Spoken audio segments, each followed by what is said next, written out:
He's Tom Curran, NBC Sports Boston. Where are you right now, Tom? I'm over at the gym, Dan. I go to the gym pretty much every day around this time. So I appreciate not being on a landline because Fritzy gets very, very upset if I'm not on a landline. So I'm apologizing in advance for any weirdness that occurs. Are you working out with Brady's trainer, Alex Guerrero, right now? At the moment, no, but I will be using and incorporating some of his principles of hydration and pliability. Could you do them while you do the interview? Can you do any of these? Is it Pilates, pliability? What exactly do you do? No, it's honestly, honest to God, and I swear to God, the stuff does help. I have gone to see him. I paid my fare, and I've seen him a number of times. My kids have seen him. It's something called active release therapy if you have an injury. And if you don't, it's basically just, don't put a lot of weights on your joints. Use resistance bands. And that's the big change that Gronk made in the offseason, going from weights to resistance bands. And now he has a hell of a lot more flexibility. He's bought in diet-wise and hydration-wise. And that made a massive difference for him. And that's really, to cut to the chase, it's not Alex. It's the ability to use Alex and do your own thing that caused kind of the flashpoint. And that's why so much of this stuff is flowing from Tom's wanting to be liberated, in a sense, and not have to deal with resistance. All right. What do you make of this tweet by Shefty that Brady still hasn't committed to 2018? I didn't know that. Is there an official date that he normally commits to an upcoming season? But this tweet sort of making the rounds here. What do you make of it? No, that's fine. It's really, he soft placed the same stuff that I've been reporting for more than a month. Really, that he hasn't committed. I've tried my best. Said this on a podcast last week to ferret out a hard and firm commitment that he's playing in this year, and I just have not been able to do it. No one has said, yeah, Tom's definitely coming back. It's actually been avoided. Gotham Chopra, in making the rounds, said at one point the next few weeks and months are critical. Brady himself said he had to recalibrate and get that kind of conviction back that he has had, and he still hasn't done it. And I think some of it is linked to disgruntlement at the way and the atmosphere and the way things were done in 2017, and maybe just over the course of time as well. How long does it go on? I think that's really what the question is. And does he inevitably retire?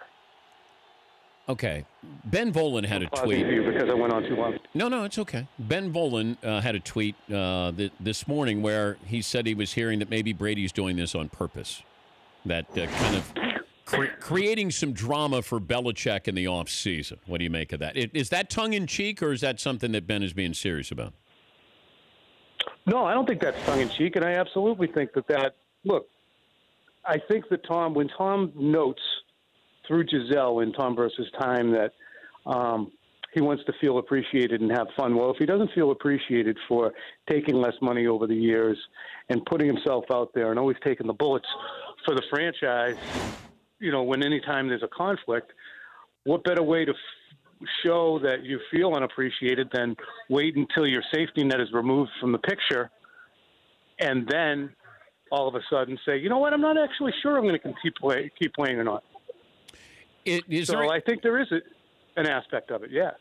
But if he's only going to play for the Patriots, if this is all done, then he retires a Patriot. You can't see him in another uniform. I absolutely, positively could. And he has talked openly about that over the years too, Dan. I want to finish my career here. This is where I want to be. This is the team I want to play for. But not everyone gets to dictate where they finish. And I absolutely could see him playing someplace else. I just get the feeling that Giselle, I know she said it's up to him, but, man, that's a strong influence that you have there. And I honestly thought if they won the Super Bowl, Tom, that Brady was going to retire. I really thought that. Did you think that was a likelihood or a possibility? I thought it was a likelihood, but I had said this a year ago where I thought if they won the Super Bowl, this is before they traded Garoppolo for a bag of candy, that Garoppolo, the Garoppolo was going to take his place. They were going to win the Super Bowl. Garoppolo was going to take over and he was going to retire. I honestly thought that was going to happen. Not just, hey, it could or possibility. I really thought that.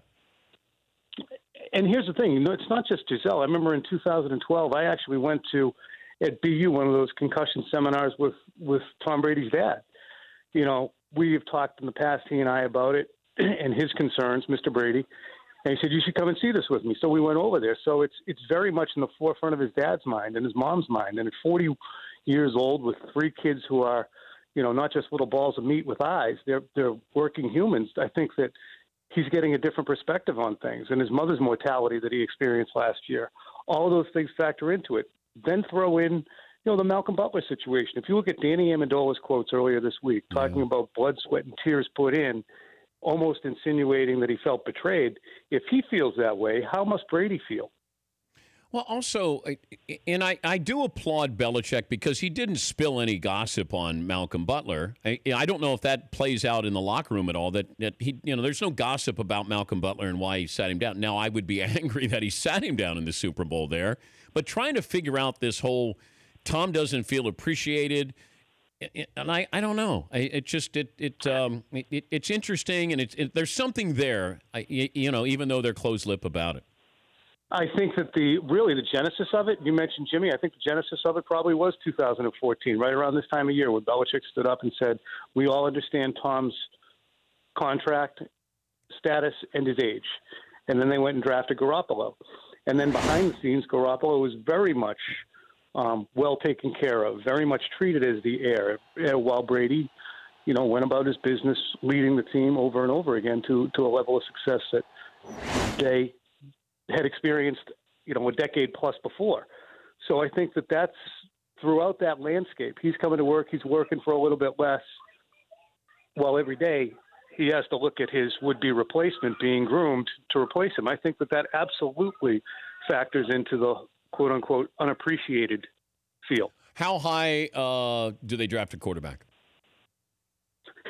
Part of me feels as if Adams' tweet today and story is part of an effort perhaps on the team's part to smoke Brady out, to find out and get a definitive answer from him, to help figure out for them when they should draft a quarterback by trying to get a commitment or non-commitment out of Brady. So I think some of it actually depends on what happens in the next couple of days.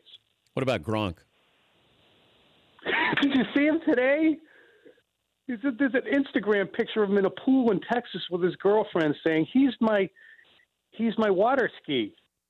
I mean, this stuff just goes sideways up their posterior. They're starting their OTAs. The whole team has been buying in for 18 years to this. Tom's in Qatar and Gronk's in a pool in Texas. I said open revolt the other day. I don't even know if that was – I don't think that was overstating it. What can you max out on the bench?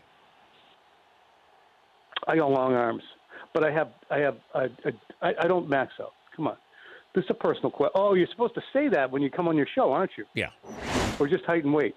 No, but it's height and weight, and if you got a max, I mean, you're in a gym right now. Like if you got on the bench press, I just use bands. I can do the yellow bands a bunch of times.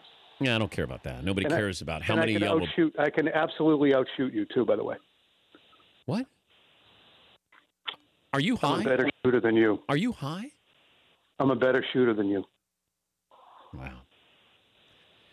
Every day at noon, you come right on up to the Raynham Athletic Club and get your. Well, no. If you want a piece of it, then you come down here, home slice. Like I don't do away games; it's a home game. You come and kiss the ring here. All right. I gotta come to your bar. Yes. Unless you're afraid. All right. Oh. And you know what I'll do? I'm going to make it quick when I beat you because I like you. That's great. I am going to come in full rec specs, high stocks. You're gonna get the full Monty, mister. Yeah, well, that means we're naked. The full Monty is you're going to be naked, so I don't want that, Tom. Oh, I didn't know what it meant. Sorry. Don't pull a groin there in the gym. Always great to talk to you. Thank you, Tom. Okay, buddy. That's Tom Curran. For more Dan Patrick Show, tune to Audience Channel 239 on DirecTV or download the Dan Patrick Show app.